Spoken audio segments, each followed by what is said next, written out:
Bueno, buenas noches. Mi nombre es Andrés Felipe Muñoz Molina, soy residente de primer año de la Universidad de Cartagena. El día de hoy vamos a hablar acerca de lo que son los cabezales y de las incisiones en cirugía craneana. Inicialmente vamos a comenzar haciendo un breve recuento de lo que es la anatomía del cuero cabelludo, ya que van a haber ciertos reparos anatómicos que vamos a tener en cuenta a la hora ya sea de fijar nuestra cabeza o de realizar las incisiones en el cuero cabelludo.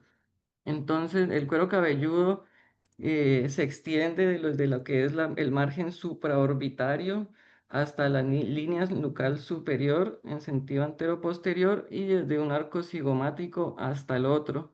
Dentro de sus capas se ha establecido una mnemotecnia scalp, teniendo la capa más externa la piel, seguido de un tejido conjuntivo denso, profundo a este la aponeurosis, seguido de un tejido conjuntivo laxo y el más profundo lo que sería el pericráneo.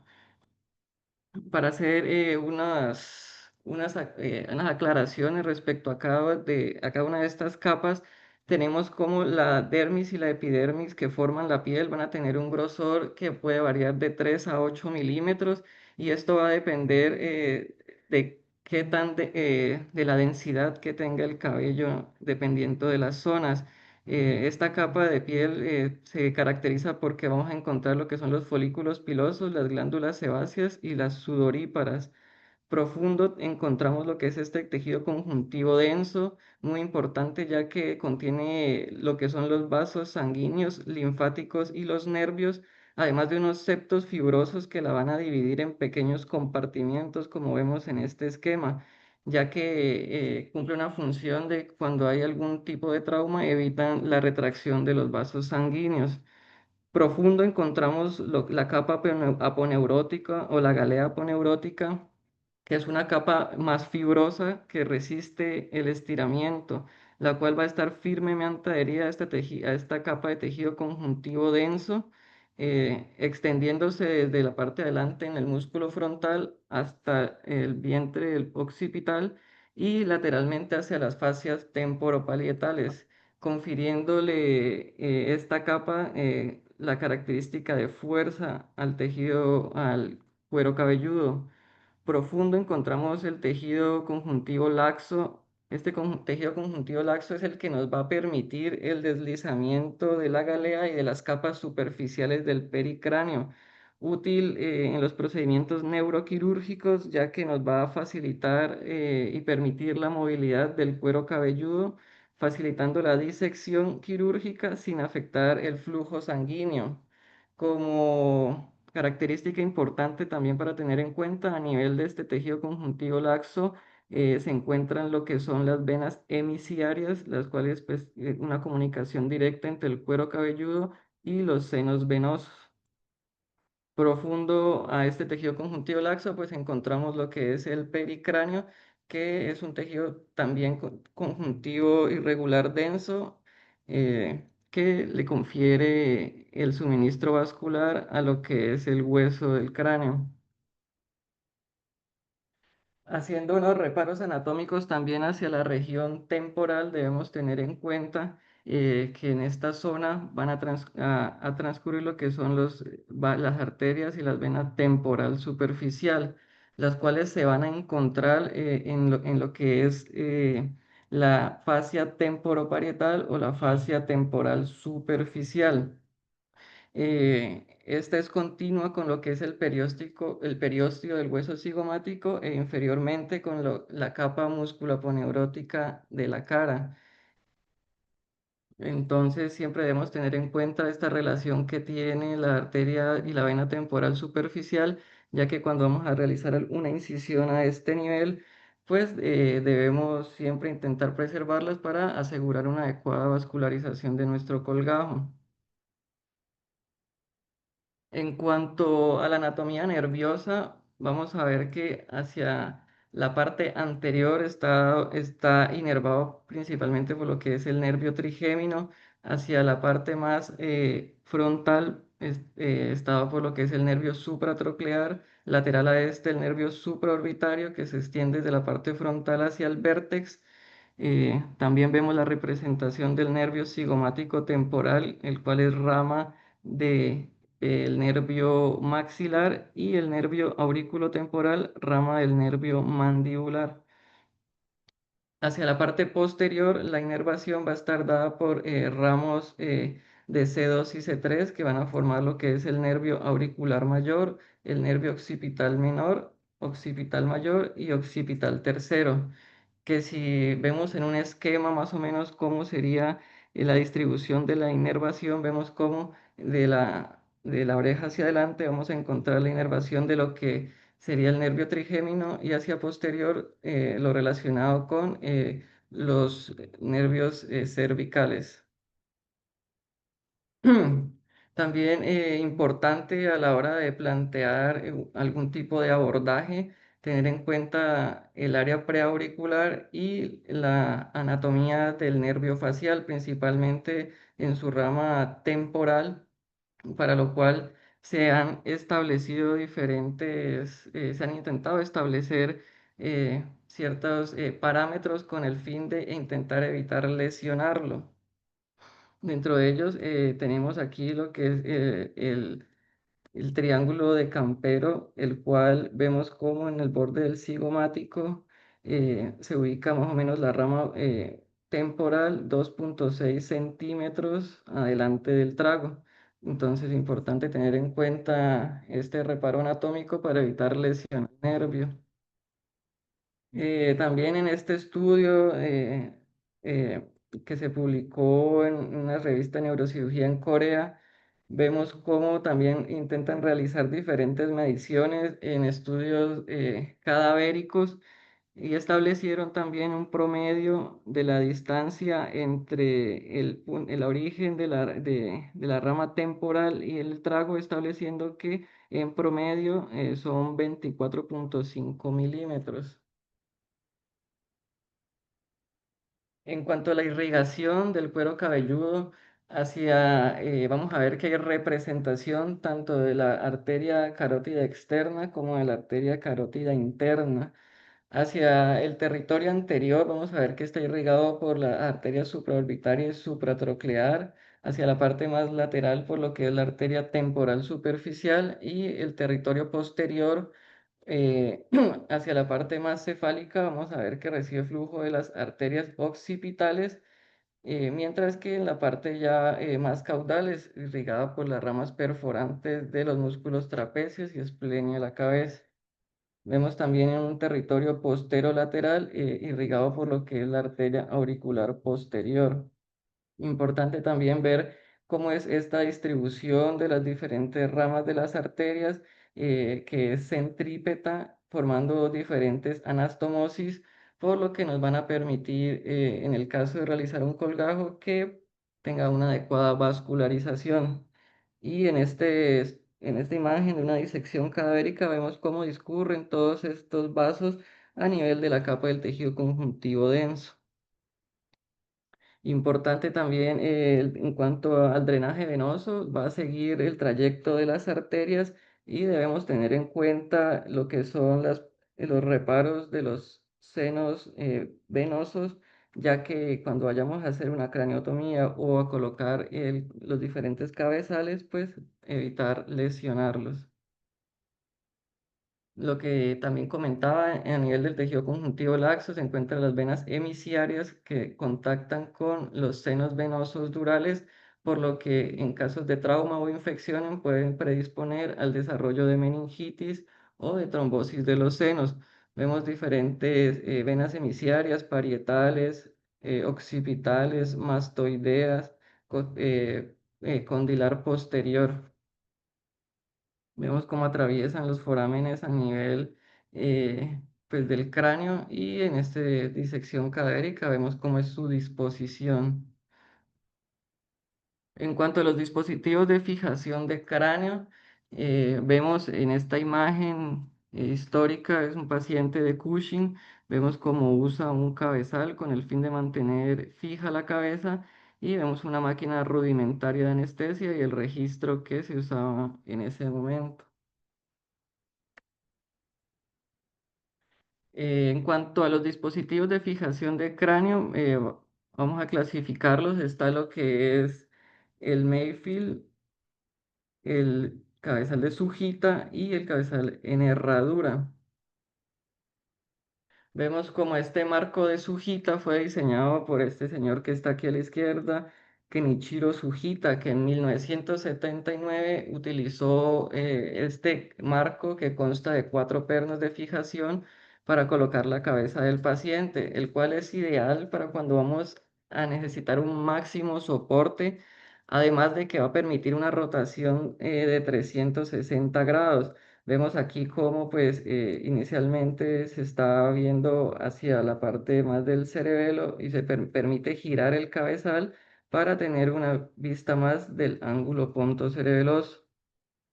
Es un marco que tiene una cabeza robusta y un soporte de cabeza y los retractores automáticos vamos a ver que se unen eh, a los marcos de la base utilizando unos tornillos de mariposa. Otro tipo de soporte para fijar el cráneo son este soporte en herradura, el cual, como vemos, utiliza estas almohadillas en gel con el fin de ayudar a evitar lesiones por presión. También vemos que tiene una polea de tracción esquelética, lo cual va a ser muy útil principalmente para cirugías de columna cervical. Debemos tener en cuenta en cirugías prolongadas que pues por presión puede generar alopecia en caso de que esté en decúbito supino o necrosis de la frente y lesiones en los ojos en caso de que se encuentre en decúbito prono. El cabezal más usado en nuestro medio, el cabezal de Mayfield, descubierto por este señor, el señor Mayfield, vamos a ver que consta de 3 partes, una unidad base, en esta es la cual se va a acoplar a la camilla. Vemos cómo también consta de un seguro, el cual se une a este adaptador giratorio. Y tenemos lo que es la abrazadera de 3 pinchos. Esta abrazadera de 3 pinchos vemos como en un brazo solamente hay uno, en el otro se caracteriza por tener dos, el cual este de acá es móvil, que permite dar cierto grado de angulación, mientras que el pin único es el que se encarga de apretar y de ejercer como tal la presión. Se recomienda en los pacientes, en caso de que vayan a ir en decúbito prono, colocar el Mayfield cuando están en decúbito supino. Posteriormente vamos a fijar a la camilla las diferentes partes y importante pues realizar una adecuada presión en el cráneo del paciente, que en adultos dormidos se ha establecido de 60 libras y en cirugía con paciente despierto para evitar que se mueva pues hasta de 80 libras. En cuanto a la fijación rígida de la cabeza en pacientes pediátricos, debemos tener en cuenta que el grosor variable del cráneo en desarrollo va a representar un riesgo elevado, eh, ya que, como vamos a ver, el espesor de la bóveda craneal puede variar, podemos encontrar las fontanelas, diferentes grados de fusión de las suturas óseas y factores que pueden generar el adelgazamiento del cráneo, como en este caso una hidrocefalia congénita. Se debe evitar, está contraindicado en menores de 3 años. Para estos pacientes podemos usar mejor el tipo de herradura y para evitar que se mueva, pues podemos ayudar con fijación con cinta. En niños mayores entre 3 y 10 años se pueden usar pines de menor tamaño a una presión de fijación entre 20 y 40 libras. En la literatura también describen que estos pines a veces de menor tamaño pueden generar una fijación inadecuada, con lo cual generan laceraciones del cuero cabelludo por lo que también llegan a recomendar usar los pines del adulto, pero a una menor presión, sin existir una recomendación estandarizada para la fijación rígida cefálica en niños. Debemos tener en cuenta los puntos en los que vamos a colocar los pines del Mayfield. Generalmente se describe como una banda de sudor, pero que va a tener ciertos reparos anatómicos importantes. Hacia la parte frontal debemos evitar lo que es el nervio supraorbitario y el área del seno frontal para evitar lesionarlo. Hacia la parte lateral temporal, vemos que debe evitarse ubicar por debajo de esta línea temporal superior debido a que la delgadez del hueso y pues que se ubica el músculo temporal, lo cual puede generar una fijación inadecuada. Hacia la parte occipital, debemos evitar colocarlo en la región de los músculos nucales, también por el riesgo de generar una inadecuada fijación, y también evitar colocarlo por encima de esta banda o hacia el vértex, ya que también va a generar una fijación inadecuada y pueden deslizarse los pines ante movimientos mínimos. Vemos también aquí en esta imagen cómo incluso el pin del Mayfield puede colocarse en la apófisis mastoide.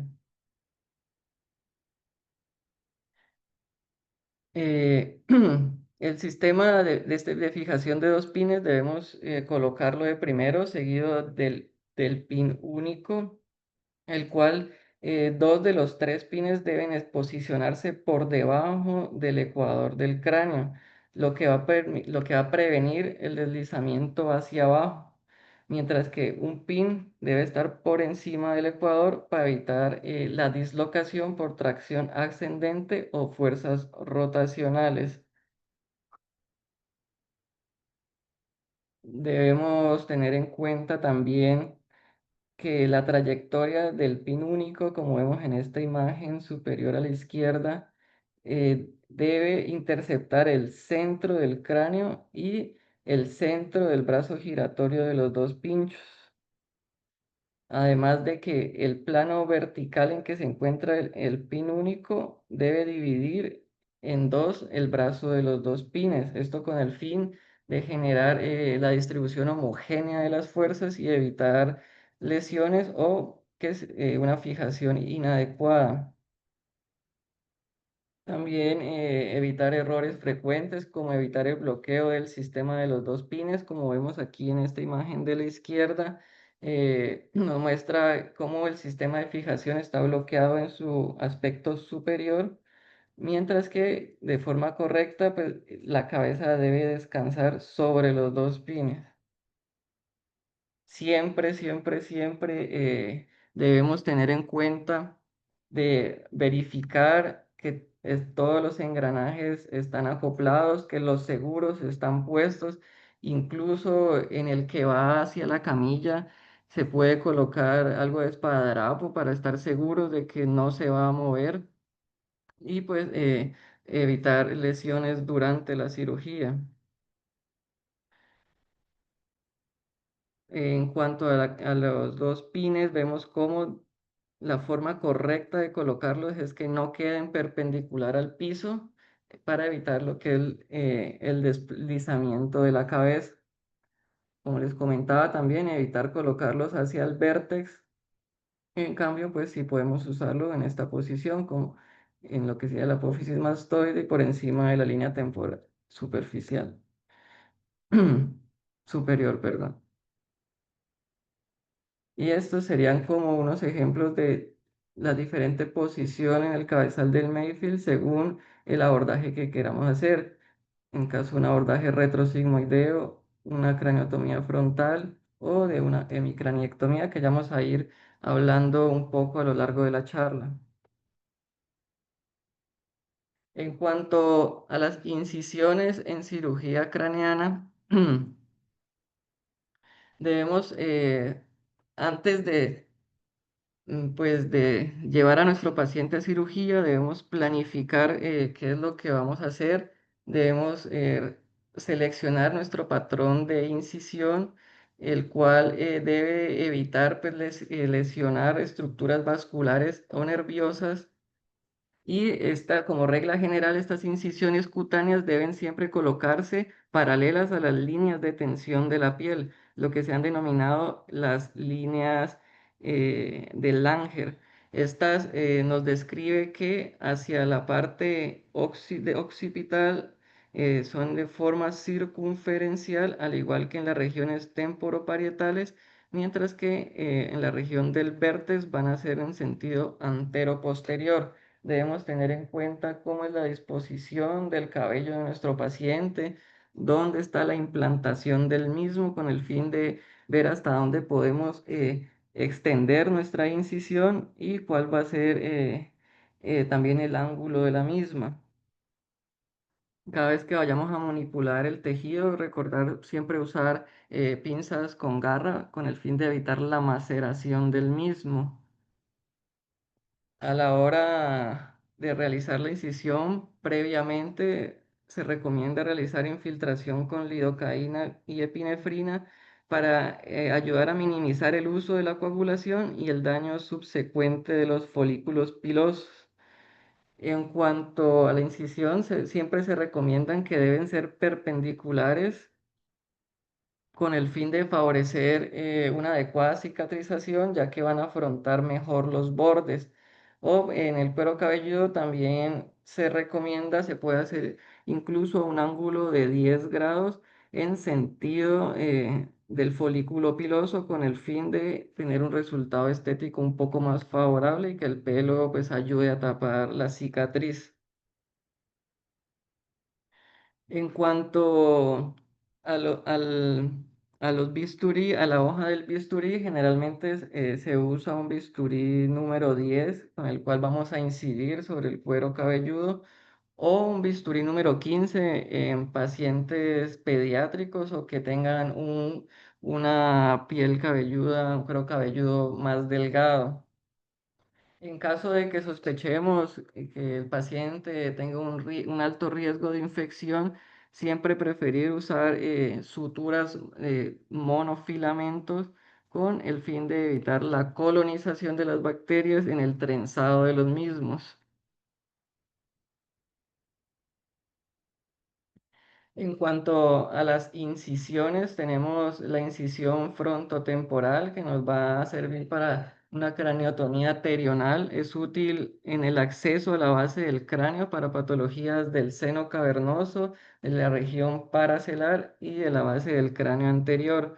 Entonces vemos como nuestro paciente se va a colocar en decúbito supino con un rodillo de hombro. En el caso de que no pueda realizar un adecuado, que no pueda rotar adecuadamente la cabeza, vemos cómo en este caso el pin único se coloca a nivel de la apófisis mastoide y los dos pines en el lado superolateral a la línea temporal superior.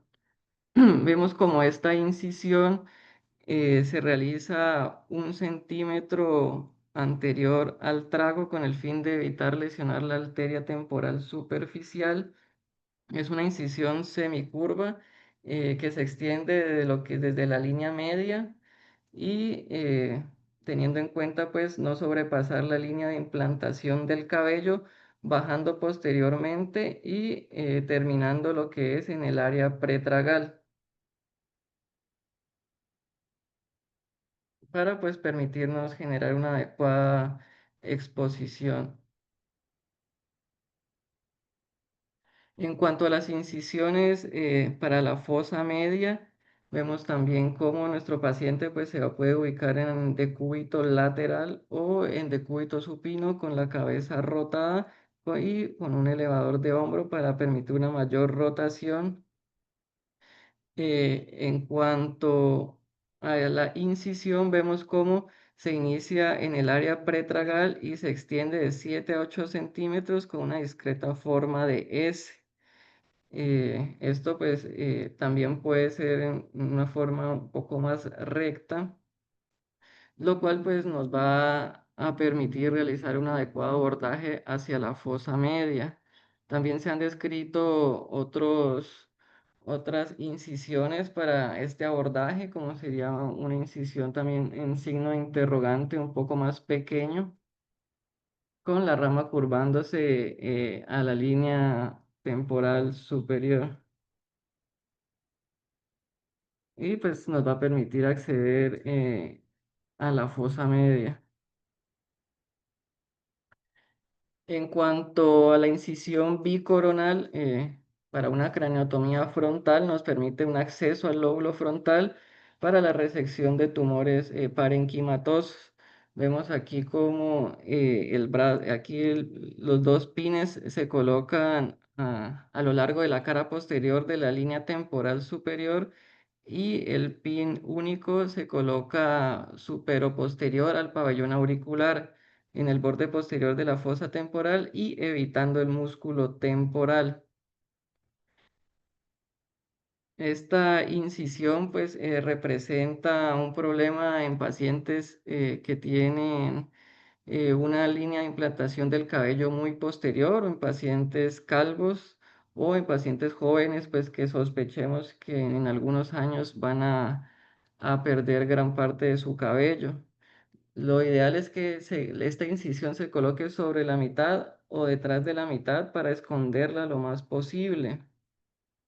Eh, Se ha descrito también que los patrones sinusoidales o en zigzag pueden ayudar a generar una cicatriz con un mejor, pues con menos resultados estéticamente adversos.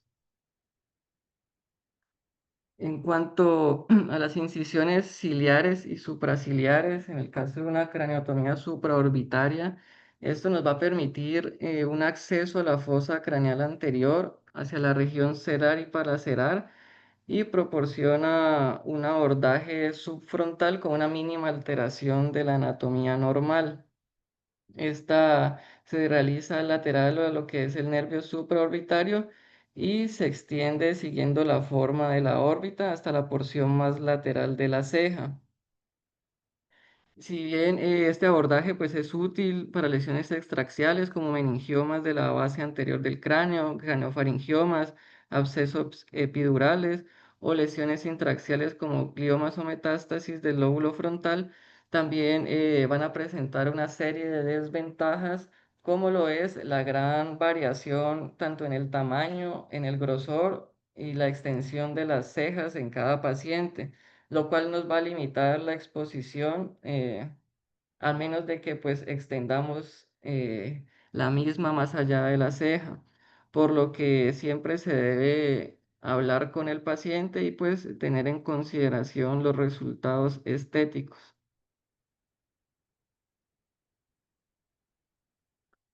Otros tipos de incisión es la incisión tipo dandy, como vemos aquí en esta imagen de la izquierda. Inicia en la línea media a nivel de la implantación del cabello y la vamos a extender caudalmente según sea necesario, frecuentemente hacia lo que es la tuberosidad parietal, para descender en forma de signo de interrogación y terminar en el área pretragal. Esta incisión tipo dandy comparada con la incisión frontotemporal, eh, vamos a ver que limita como tal el trauma, el corte en el músculo temporal, por lo que va a tener una menor denervación y devascularización. En pacientes calvos o con una línea de implantación bien posterior, pues hay que valorar los resultados estéticos. También se describe una incisión en signo de interrogación corta o de Falconer, donde el colgajo, pues inicialmente vemos cómo se extiende por lo que es la línea temporal superior y termina también en el área pretragal.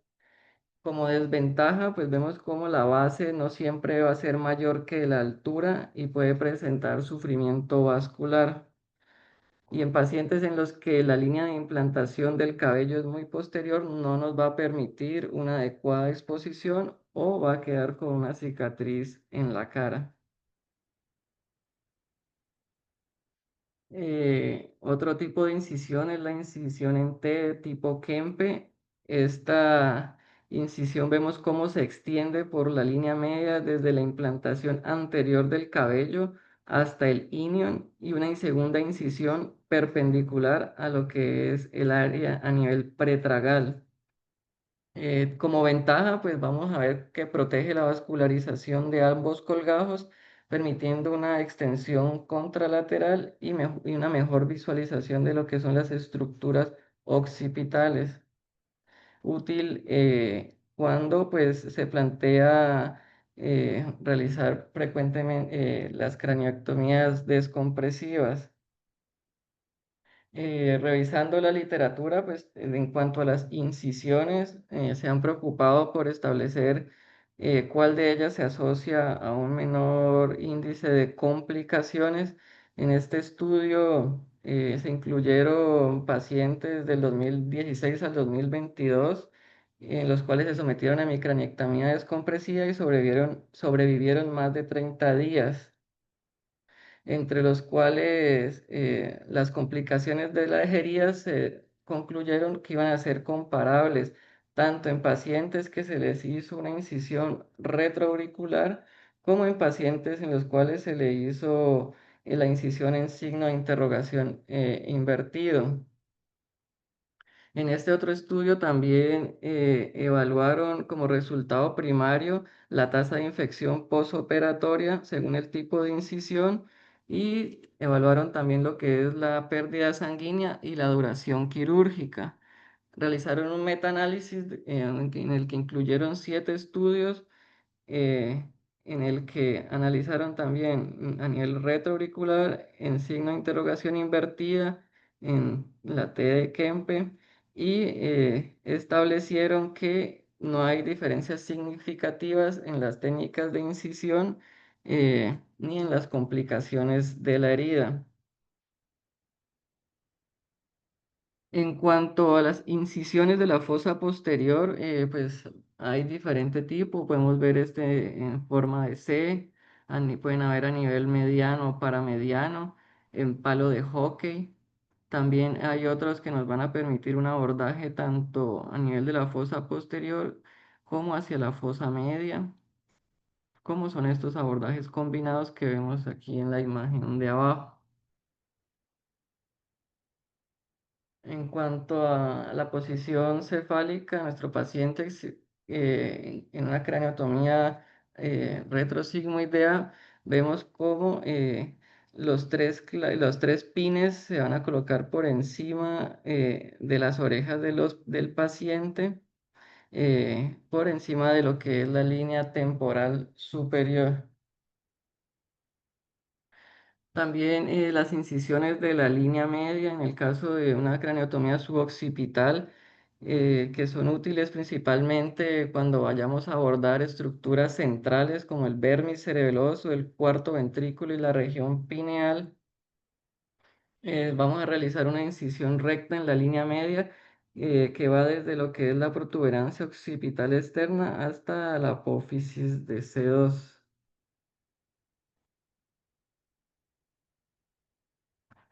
También está una incisión paramediana, en la cual esta incisión paramediana es útil para lo que son los corredores supracerebelosos,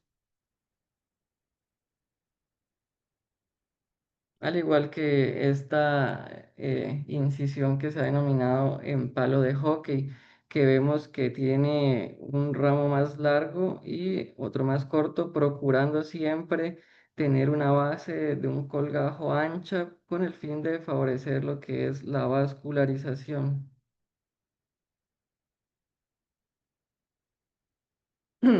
Hay incisiones en palo de hockey extendidas, como vemos aquí en la fotografía, útil para abordajes combinados como subtemporal y retromastoideo, así como para osteotomías petrosas posteriores. Aquí vemos otro ejemplo de abordajes combinados donde pues se respeta la anatomía vascular de cada colgajo con el fin de favorecer una adecuada cicatrización. Importante también tener en cuenta pues que nos enfrentamos también a pacientes que han sido operados en otras instituciones, en donde se le han realizado otros tipos de incisiones en el cuero cabelludo, donde muchas veces pues no se tienen en cuenta los reparos anatómicos, como en este paciente en el que nos damos cuenta que la altura del colgajo es considerablemente mayor al de su base, por lo que en una segunda intervención pues se utilizó solamente el extremo anterior de la incisión para evitar pues una mayor complicación de la herida.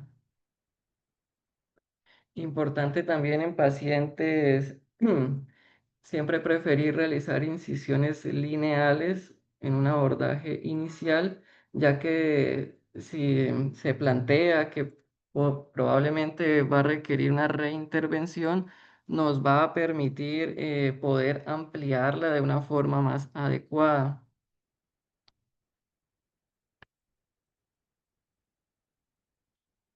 Y vemos pues que en este paciente los límites de la incisión de la primera operación están marcados aquí a este nivel, lo que permiten en una segunda intervención poder ampliar de forma adecuada lo que es el colgajo. En cuanto a la revisión en parte de la literatura de si se recomienda o no se recomienda el afeitado completo de la cabeza, pues en general la evidencia no ha demostrado que aumente como tal el riesgo de infección, excepto en pacientes con derivaciones. E incluso pues también en pacientes pediátricos no ha mostrado como tal aumento en las tasas de infección. Como conclusiones, siempre debemos tener en cuenta que la posición cefálica es esencial para asegurar una adecuada incisión y un abordaje. Tener siempre en mente los reparos anatómicos para evitar un soporte vascular adecuado, teniendo como premisa que el ancho del colgajo debe superar su altura, preferir las incisiones lineales y tener en mente los resultados que sean cosméticamente aceptables. Bueno, eso era lo que les traía para el día de hoy. No sé si tienen alguna pregunta, alguna duda.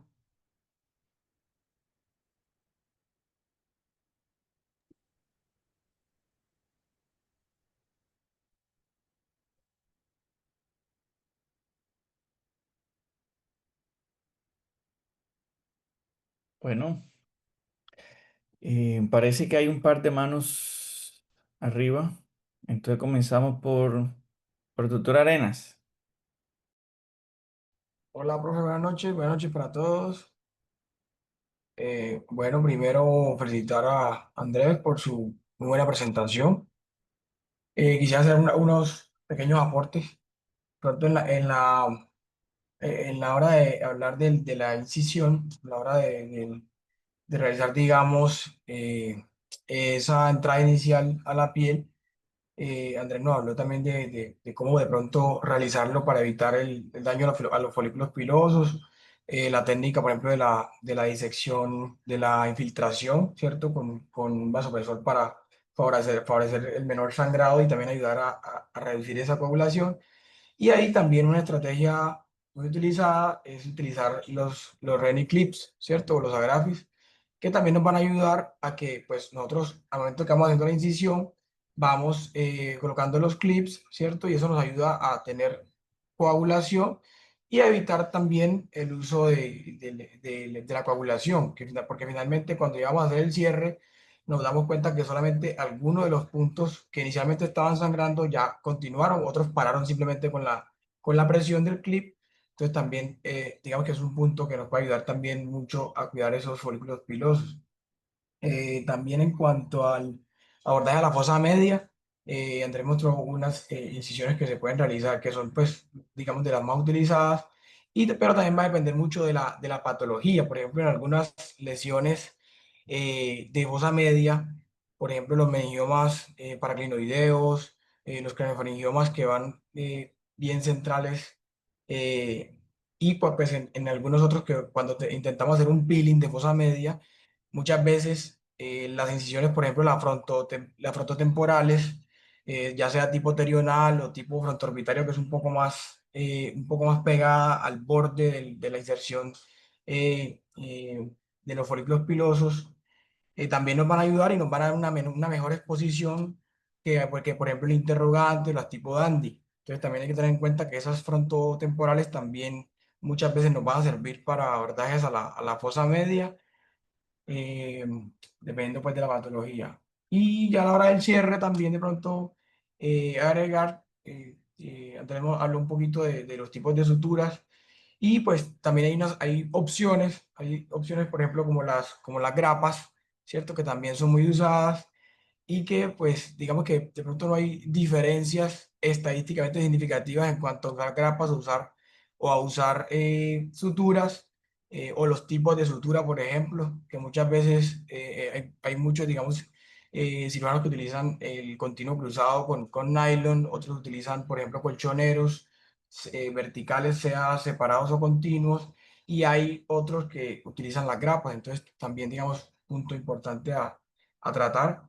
Y bueno, quería aportar un poquito de eso y bueno, reiterar muchas gracias Andrés por su excelente presentación. Muchas gracias, Jaime, por tus aportes. Muy bien. Doctor Moreno, ¿quiere decir algo también que tiene la mano alzada?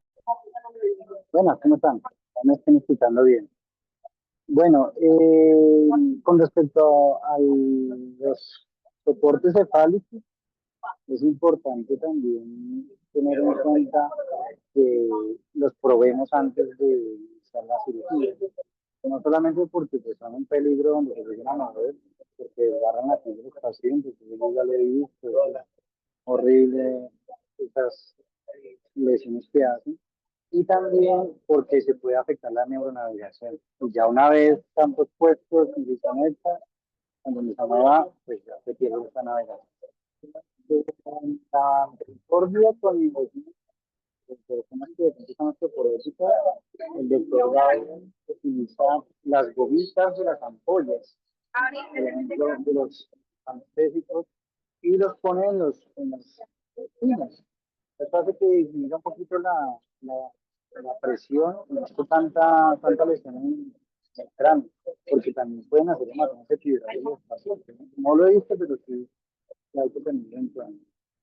Un tipcito, cuando estén cerrando, díganle a los instrumentadores que no boten o que no corten las colitas de las suturas, porque a veces cuando se retira el soporte cefálico, sangra el cuero cabelludo y pues si ya la implementaron está o ya cortó todo, mientras trae el auxiliar de una sutura y todo eso, entonces el paciente a veces pierde mucha sangre.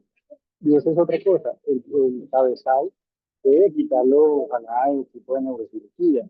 Muchas veces dejan esta función a los auxiliares, y pues por eso pasa eso, sangre y pues no hay quien suture rápidamente o que haga bien.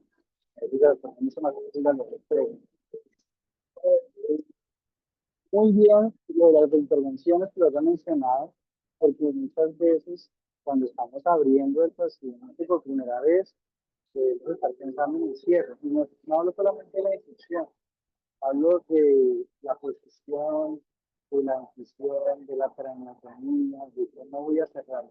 Cuando estoy abriendo el paciente, debo estar pensando en cómo voy a cerrar esto. Para y de pronto un punto también que tocó Jaime con respecto a las suturas, también me ha pasado que la bicoronal apreté mucho el continuo cruzado. Entonces verificar que no esté isquémico, que no esté blanco, que no esté un poco refundido, porque eso es crónica de una necrosis anunciada. También se puede pues, necrosar, se puede abrir la vida. Entonces, también tenemos mucho cuidado con la presión respiratoria de la sutura. Por eso creo que es una buena charla. No sé de lo que están aplicamos en el día a día con los pacientes. Y, el último puntito, la fe de Kempes, a muchos profesores les da susto por lo que quedan esquinas en ángulo recto. Y con el doctor Albi, pues yo comencé a hacer la PDT y nos comenzó a ir muy bien. No tuvimos ninguna necrosis en las punticas, nos fue muy bien y pues nos ha ido muy bien. La verdad me gusta mucho porque da una horda. Creo yo que es mucho más amplio, diferente a la interrogante. Entonces, bueno, son algunas cositas, algunos aportes que de pronto les ayuden en el quehacer diario. Bueno, muy bien. Em, Aquí para, digamos, antes que sigamos con alguna otra pregunta, eh, yo pienso que nosotros somos neurocirujanos, ¿cierto? Pensamos en que vamos a ejecutar un acto quirúrgico que es un acto mayor, ¿cierto? Y lo más importante, sin importar, digamos, la patología, lo que sea que se trate, cada intervención tiene sus detalles, digámoslo así. Muchas veces creemos que lo que se relaciona con la urgencia es menos o lo que se relaciona con el supertumor complejo debe ser más. Desde un punto de vista pragmático, siempre tenemos que procurar la mejor de las posiciones para el paciente y para lo que vamos a hacer. No hay cosa más engorrosa, cosa que complique cualquier intervención, que es la posición inadecuada del paciente. Eso va a determinar tanto problemas para el mismo paciente como para el cirujano. De tal manera que la posición del paciente incluso debe verse influenciada por la ergonomía del cirujano. O sea, uno va a generar un acto quirúrgico que debe ser hecho en comodidad, porque si el cirujano se cansa tempranamente, el desempeño quirúrgico será inadecuado. Eso no se nos debe olvidar. Punto número uno, una excelente posición del paciente. Ahora bien, nosotros vamos a hacer una herida en el cuero cabelludo y has mencionado muy bien todas las incisiones y todo lo demás. Y muchas veces damos por menos importante ese aspecto. A veces vemos el estudio de la resonancia o del TAC y nos fijamos en la patología directamente y se nos olvida que hay algunas precisiones que uno tiene que hacer con el tejido de la piel cabelluda, ¿no? Por ejemplo, no es lo mismo cerrar una herida en una persona que tiene un cuero cabelludo delgado que en alguien que tiene una capa grasa muy grande. Incluso hay suturas como el Vicryl que no te van a ayudar a cerrar un cuero cabelludo muy graso. Y eso genera mucho disconfort porque uno debió prever eso. Entonces ahí termina reforzando una sutura superficial como usando el nylon para que en ese caso te pueda servir. Lo otro es que creemos que el hueso no sangra. El hueso sangra especialmente por esos grandes lagos sinusales que tú mencionaste y que mostraste al inicio.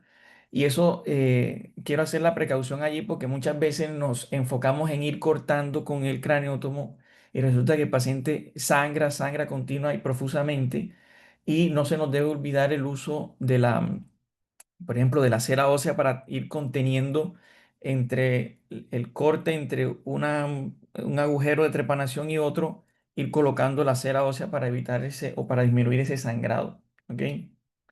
Lo mismo, la preservación de las diferentes estructuras arteriales debe ser al detalle, porque nunca sabemos cuándo se va a requerir una revascularización en algún paciente. Nosotros no solemos hacer, por ejemplo, bypass y cosas por el estilo, pero nunca se sabe, porque una arteria temporal superficial te puede ser perfectamente una arteria donante para un bypass en caso de que se requiera, en caso de que ocurriese una lesión vascular o incluso en una misma revascularización indirecta. Eh, de todos los cabezales que mostraste, digamos, mostraste lo más frecuente, el más usado es el Mayfield, pero hay uno más usado que el Mayfield, hay uno más afín a nosotros incluso, porque no en todas partes hay cabezales o soporte cefálico y es el mero roscón que nosotros hacemos con tela. Con ese roscón Yo pienso que el cirujano debe acostumbrarse a hacer cualquier intervención con ese roscón y después pasar al cabezal. Obviamente no de una forma así estricta como lo estoy diciendo, pero uno no puede vararse porque un cabezal no esté, a menos que se vaya a hacer con neuronavegación. Ahí sí es indefectible. O sea, o que se vaya a utilizar un elemento de alta precisión. Pero para la mayoría de las intervenciones quirúrgicas, un buen roscón hecho de tela y con vendas de algodón es suficiente y acompañado de su hermano el esparadrapo es suficiente para uno poder asegurar de forma útil una cabeza.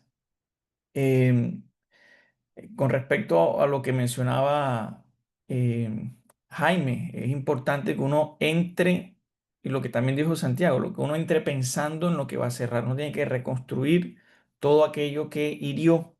Entonces, aquí es importante que uno recuerde una cosa. Uno cree que las heridas hacen dehiscencia o se abren, como dicen vulgarmente por allí. Las heridas, uno piensa que las heridas se abren porque le faltó nylon, o sea, la última sutura, y no es así.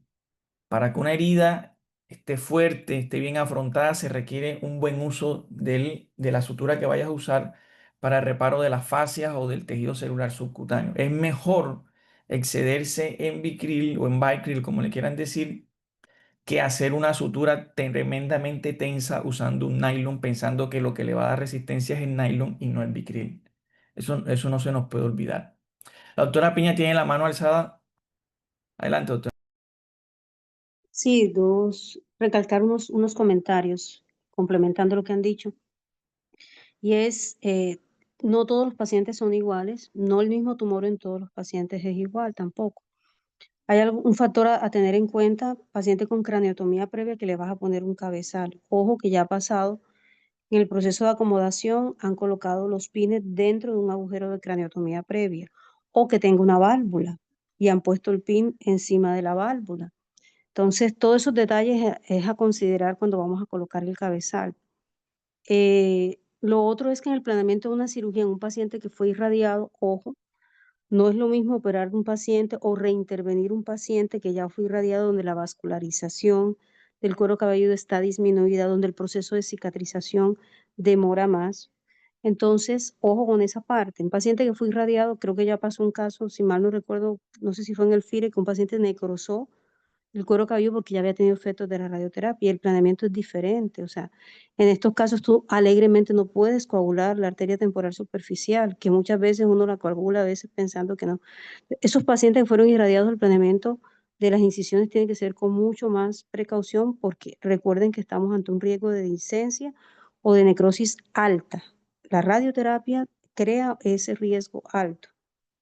Entonces, ojo con ese planeamiento en el proceso. Otra cosa es, idealmente, si el paciente va para radioterapia después, por ejemplo, un tumor glial, entre menos, lo que mostraba Andrés, entre menos grande la herida, mejor para la cicatrización. Entonces, si tú tienes que hacer una lesión temporal donde una incisión lineal te sirve, o para una metástasis, es mejor hacer incisiones lineales que incisiones muy curvas, donde se comprometa más la vascularización. Y lo otro es que en el proceso de cierre, lo que recomendamos, bueno, cuando yo roté en cancerología y también lo vi en México, es que el paciente que vas a irradiar después trata de no hacerle puntos discontinuos en tejido celular subcutáneo, porque cuando el paciente es irradiado, esos cabitos del Vicryl vienen muchas veces con los cabos del Vicryl expuestos cuando le están haciendo la radioterapia, porque se adelgaza la piel y los cabitos del Vicryl que todavía no se han resolvido empiezan a asomarse.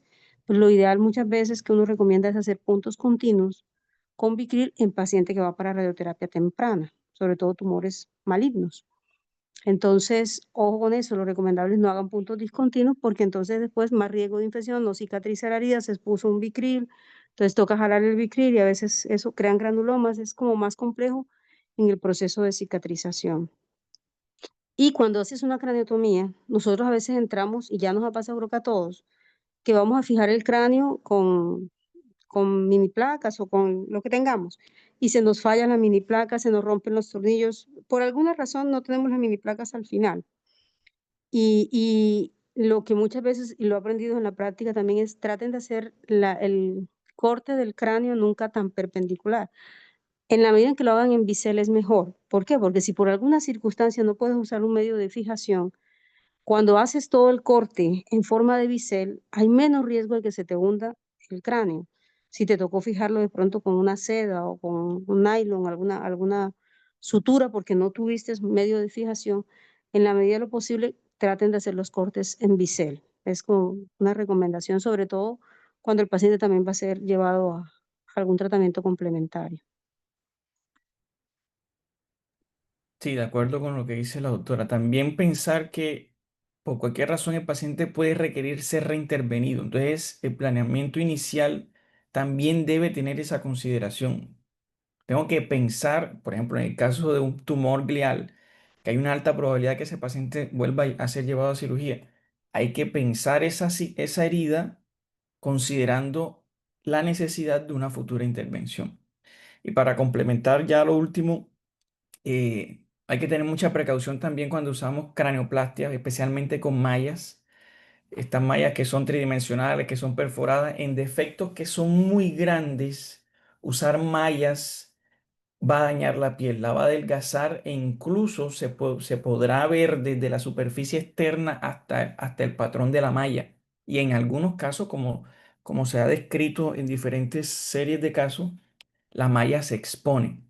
Entonces, el cuero cabelludo es un tejido genial, pero no es sempiterno, o sea, también tiene su margen de tolerancia y hay que cuidarlo al máximo. Entonces, bueno, yo pienso que hay alguna duda, alguna otra pregunta que quiera hacer el público.